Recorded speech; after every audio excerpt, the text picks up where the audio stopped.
Selamat siang untuk kita semua. Perkenalkan, nama saya Ivertati Simbolon dari kelas MA 19C17, dosen pengampu Bapak Muhammad Ehsan, Sarjana Komunikasi. Terima kasih atas kesempatan yang diberikan kepada saya. Saya akan mempresentasikan tentang dampak COVID bagi dunia pendidikan. Ada beberapa dampak COVID bagi dunia pendidikan. Peralihan cara pembelajaran ini memaksa berbagai pihak untuk mengikuti alur yang sekiranya bisa ditempuh agar pembelajaran dapat berlangsung. Dan yang menjadi pilihan adalah dengan pemanfaatan teknologi sebagai media pembelajaran online. Penggunaan teknologi ini juga sebenarnya bukan tanpa masalah.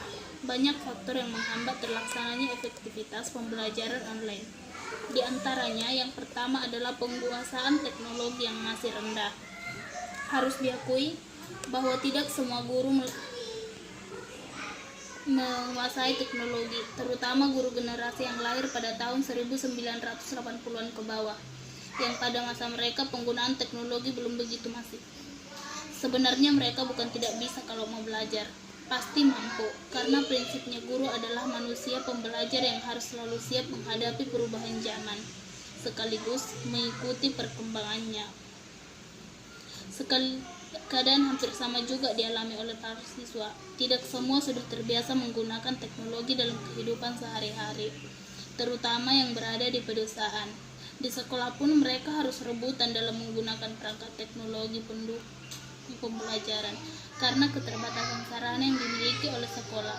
Bahkan mungkin mereka tidak dikenalkan teknologi dalam pembelajaran. Yang kedua adalah keterbatasan sarana dan prasarana. Kepemilikan perangkat pendukung teknologi juga menjadi masalah tersendiri. Bukan rahasia umum bahwa kesejahteraan guru masih sangat rendah. Jadi jangankan untuk memenuhi hal-hal tersebut, untuk memenuhi kebutuhan pokok keluarga saja masih banyak guru yang kesulitan. Hal yang sama pun terjadi pada siswa, karena tidak semua orang tua mereka mampu memberikan fasilitas teknologi kepada anak-anaknya. Bahkan, kalaupun mereka punya fasilitas, namun tidak digunakan untuk media pendukung pembelajaran, karena ketidaktahuan orang tua dalam membimbing anaknya untuk pemanfaatan teknologi dalam pembelajaran. Yang ketiga adalah jaringan internet. Pembelajaran online tidak bisa lepas dari penggunaan jaringan internet. Bahkan, banyak para mahasiswa yang lagi berada di kampung yang mengharuskan ke pegunungan untuk mencari jaringan internet supaya bisa mengakses materi yang diberikan oleh dosen, seperti halnya yang kita lihat pada gambar ini. Bahkan harus ada yang memanjat pohon. Yang keempat adalah biaya. Jaringan internet pembelajaran online menjadi masalah tersendiri bagi mahasiswa dan dosen.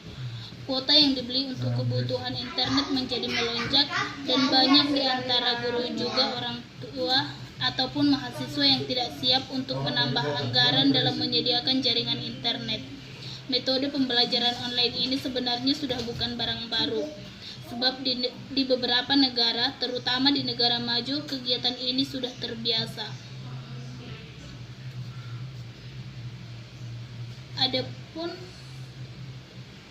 hal-hal yang perlu dipahami dan disadari dalam COVID saat ini, kita harus, anak sejatinya adalah tanggung jawab mutlak orang tua. Sebab di akhirat nanti pun orang tua akan diminta pertanggungjawaban atas anak mereka masing-masing. Yang kedua adalah guru. Pembelajaran online harus menjadi penyadaran bagi guru bahwa peran mereka saat ini sebagai guru sangat penting untuk mentransfer pengetahuan suatu saat yang pengetahuan kepada siswa yang belajar dari rumah. Media untuk mendapatkan ilmu pengetahuan saat ini sudah sangat banyak, tidak tergantung pada guru saja, tetapi itu merupakan sudah suatu kewajiban. Yang ketiga adalah sekolah. Sekolah sebagai lembaga penyelenggara pendidikan harus bersiap-siap mengantisipasi perubahan peradaban manusia saat ini, perubahan tingkah laku manusia yang cenderung tidak lepas dari teknologi. Dampak pandemi COVID-19 memberikan pengalaman berharga betapa peran sekolah yang selama ini sebagai sentral pendidikan seolah tidak berarti. Program pendidikan yang dilaksanakan di sekolah yang dulu dianggap sangat penting karena berpengaruh terhadap kualitas pendidikan, kini seolah tak berarti. Pemerintah membatalkan ujian sekolah berstandar nasional, melarang kegiatan-kegiatan yang mengumpulkan orang banyak, dan program penting lainnya yang sudah bisa dilakukan di sekolah. Yang keempat adalah pemerintah. Peran pemerintah sangat penting dalam menentukan kebijakan yang berkaitan dengan sistem pendidikan nasional. Semua lembaga pendidikan harus taat dan patuh terhadap aturan yang ditetapkan. Sebab pendidik nasional memiliki tujuan yang sama dalam upaya pembangunan bangsa. Dalam situasi darurat seperti saat ini, karena pandemi COVID-19, pemerintah dengan cepat mengeluarkan kebijakan mengenai pelaksanaan pembelajaran online yang harus dilakukan oleh setiap lembaga pendidikan walaupun harus menggunakan kuota. Demikian presentasi saya pada saat ini, semoga bermanfaat bagi kita semua. Terima kasih.